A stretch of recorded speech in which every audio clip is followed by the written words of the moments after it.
Greetings, it's the Timeshare Traveler. Today is episode 243. Future expect to be good for timeshares. It's getting close to 2025. I'm paying my maintenance, so I'm thinking about the future. And I've been reading some articles, and there's several reasons they're saying the timeshare future is looking good. Partially because it got beat up during the pandemic, so it's kind of somewhat still in recovery mode. But they're saying the Gen Z and Millennials have discovered timeshares, and it's about their lifestyle, and I'll go into that in a little bit of detail. I have 3 children that fit in that category. And other alternatives have gotten pricier.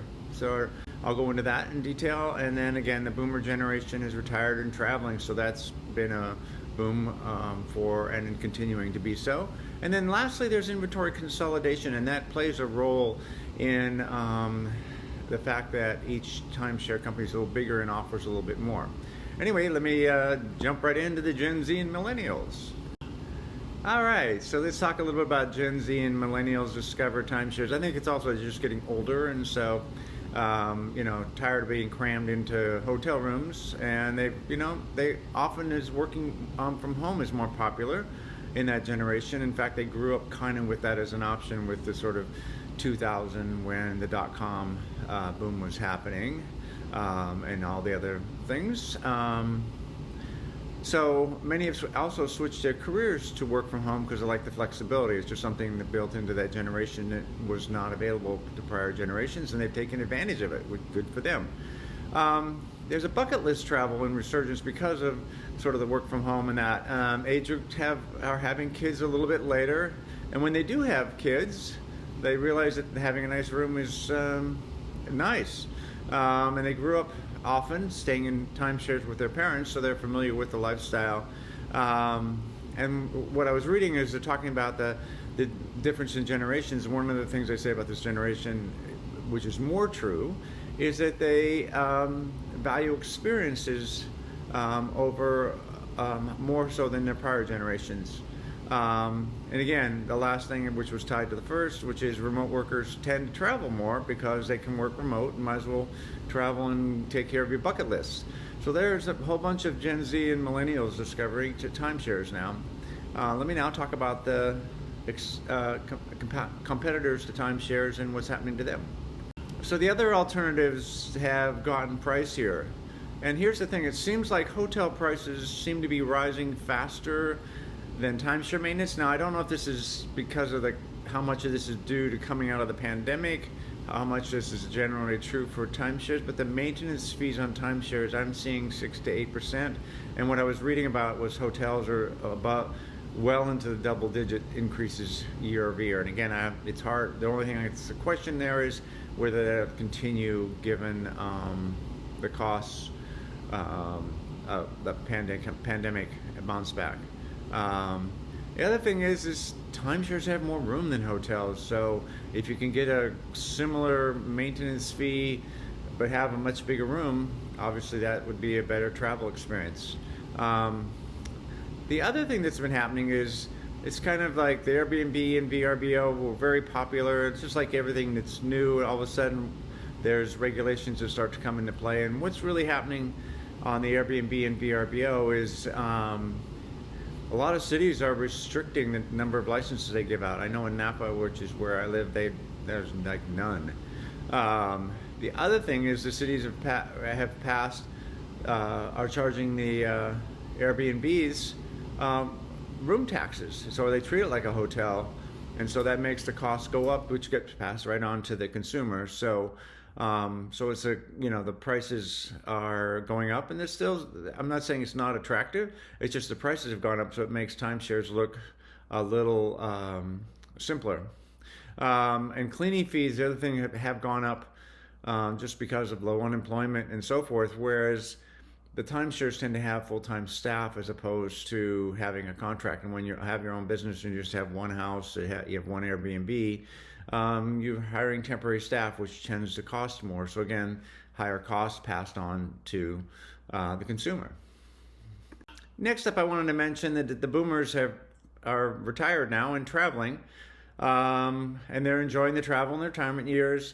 Their children grew up using timeshares, and they will inherit the timeshares and continue to use them. And the boomers are actually in the market for more travel now that they finally have. So they're now become a market for the timeshare companies. So that allows for additional purchases for those who already own and potentially even people getting into it. Again, there's still people, during the pandemic, there was a lot of purchases of RVs. I think that is sort of reduced and people are going into timeshares because they can go to Hawaii and international locations, not just domestic. So I think there's a minor shift going on just because of that as well. And also it's convenient to have their adult kids join them with their kids. So the parents, kids, and grandkids are getting together, and they're able to do that at a timeshare. And so that's causing additional purchases so they can rent out large rooms. So anyway, I think that's another reason that for the next few years, at least, I can see quite a bit of growth in timeshares. Now I'll cover the last thing, which is the consolidation and how that bodes well. Industry consolidation actually has worked for me, and it's been working for my kids. So that would be the millennials and Gen Z. So the industry consolidation, what's happening is each company has more locations and more places bucket lists can be filled. So if you buy into one organization, you have more choices, which has actually been working out really well for me and even for my kids because they've been using the timeshares now. Greater flexibility, you can consolidate your purchases into one company and potentially attain elite status. That's true with credit cards, if you want to get airline points or however you want to do it, usually by sticking to one carrier or one group. But now because of consolidation, that group is pretty expansive, so it really works out well.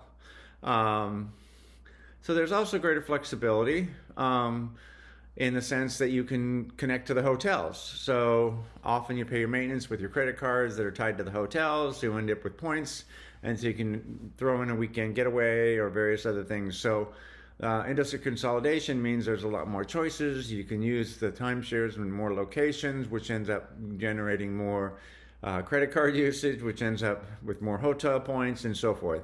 And here's the top three brands and what's been going on in the last 5 years. Hilton Grand Vacation now owns Hilton, which they always have, Diamond Resorts, and they just recently bought Blue Green. Haven't fully integrated that one yet, but they are in the process. Travel and Leisure now owns Club Wyndham, Worldmark, RCI, Great Resort Interchange, and Margaritaville. So you can see the consolidation happening there. And then Marriott owns Marriott, Westin, Sheraton, and International, and all three of those have hotels. So those are, I think, the top three brands now as far as number of rooms and so forth. And they all have a complete suite of products to offer.